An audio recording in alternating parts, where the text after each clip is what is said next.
Today's story is titled Giraffes Can't Dance by Giles Andreae, illustrated by Guy Parker Rees.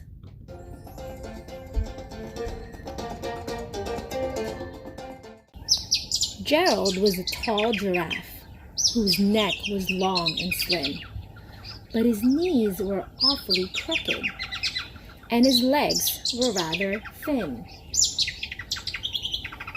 He was very good at standing still and munching shoots off trees, but when he tried to run around, he buckled at the knees.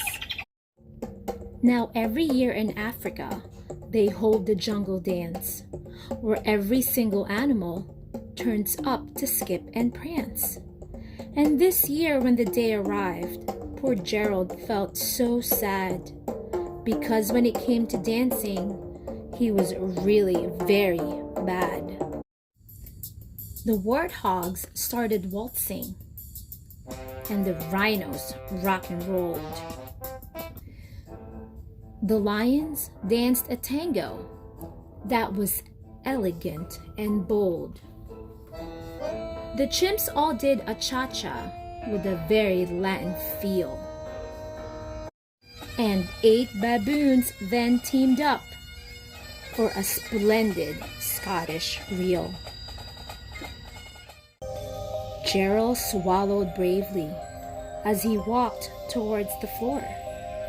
But the lions saw him coming, and soon they began to roar. "Hey, look at clumsy Gerald," the animals all sneered.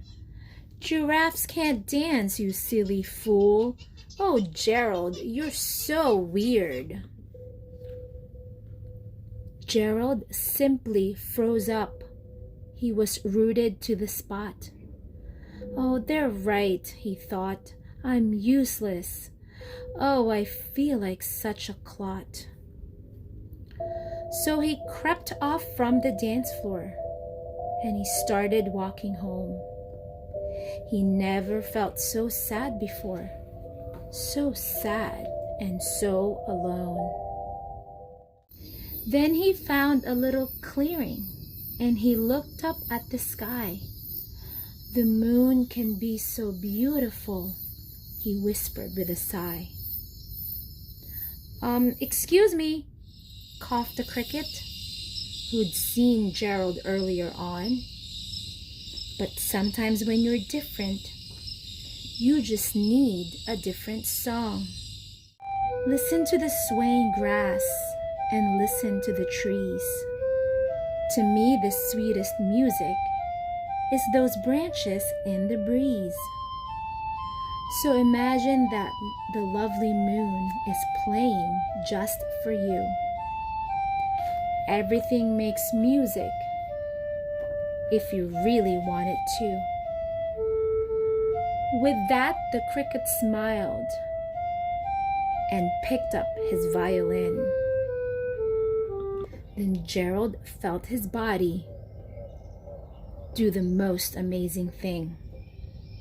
His hooves had started shuffling, making circles on the ground.